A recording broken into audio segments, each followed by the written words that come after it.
brother left you to die. He's abandoned you out here to me. You don't learn to fight, your death's gonna come real soon.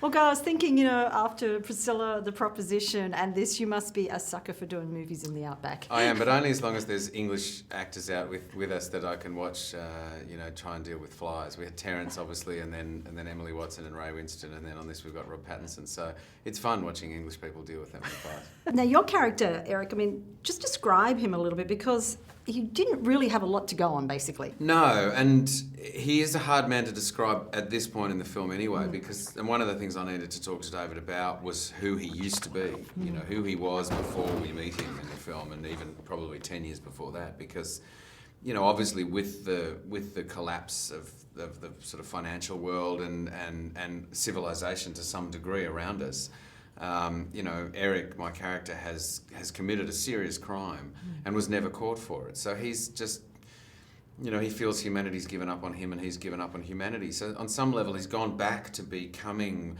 a sort of a survivalist, some sort of creature, rather than the civilized man that he probably used to be. So by the time we find him, he really isn't the man he used to be, But I do think he probably was a man of ethics before, and, I'm fascinated with that idea that what changes in you if and when you commit a serious crime or, God forbid, kill somebody. And for somebody like Eric in this film, you see that it just sends him down a particular path, and on some level, killing people after that becomes, I don't know that it becomes easier, but he sort of becomes numb to it.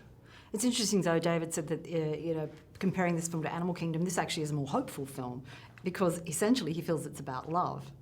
Well, that's right. Rob kept making jokes about it being a love story between the two of us out on the road, but in a weird sort of way, it kind of is, because, the naivety and the sort of the vulnerable side of Rob's character looking for some sort of approval from Eric, says a lot about us as human beings, and the empathy that I think Eric slowly begins to kind of exhibit, even on the smallest sort of level in this horrendous kind of world that we're in, is about love and is about us as living creatures and what it is that we sort of crave.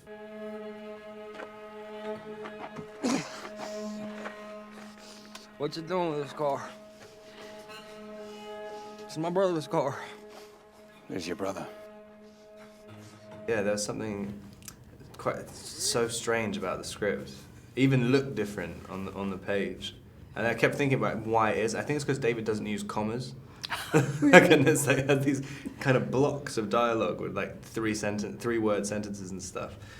But I'd never read anything like it, and I thought it was kind of, and especially it being an Australian movie. I didn't really think about it being an Australian movie before I saw it the first time. It's like, oh, it really is an Australian movie, just with two random Americans in it. But how do you construct a character like that? Because there wasn't really a lot of background on there. You don't really know a lot about him. There were so many little bits of nuance in it that I really liked, not explaining it, but also revealing this kind of backstory in quite a detailed way, but it's quite obtuse that you can't, But it's not really trying to explain anything to the audience. It just is what it is. It's in the context of all the silence and sort of extreme scenes where he's being beaten up or something. So you're not really saying anything, and then suddenly this one scene comes up where there's a massive monologue, and it's like I thought I'd never seen anything like it. So what was it like being on an Australian movie? Was it a totally different experience for you?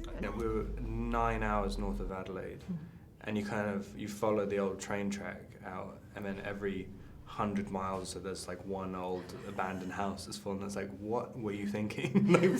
Making it out, it's like, oh, this is like a good spot, and there's nothing around.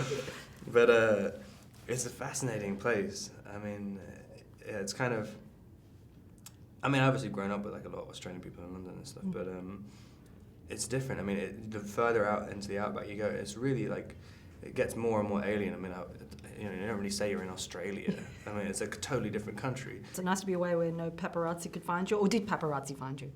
I think there was one day where someone came, and it was just like my whole equilibrium was like totally thrown off. I was so used to just walking around being a weirdo, and suddenly you're just like, oh, this is what it's like. Normally, it's horrible.